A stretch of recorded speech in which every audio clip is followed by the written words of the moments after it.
Hi, I'm Nico. Did you know that Australia's wildfires from 2019 to 2020 expanded the ozone hole?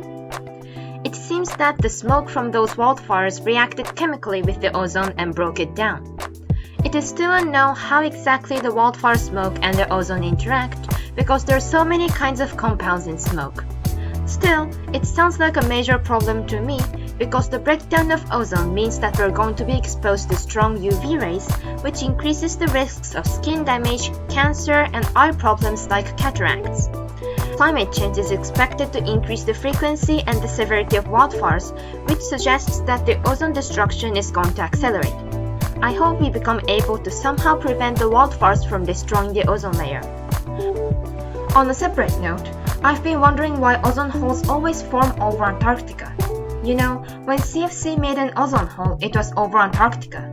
And that smoke from Australian fires that I've just talked about also expanded the ozone hole over Antarctica. I looked this up and so far I have learned that this has something to do with Antarctica being really cold during winter.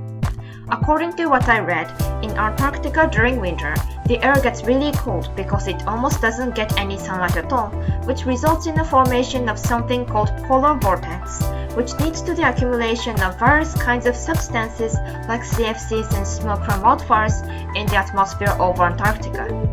When spring comes, those substances that have accumulated over Antarctica gets broken down by the sunlight, and those broken down stuff destroys the ozone.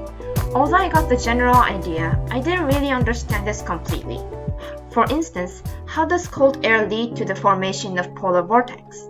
Does it have something to do with air flowing from the warmer to the colder? If you know something about how cold air causes polar vortex to form, please let me know in the comments.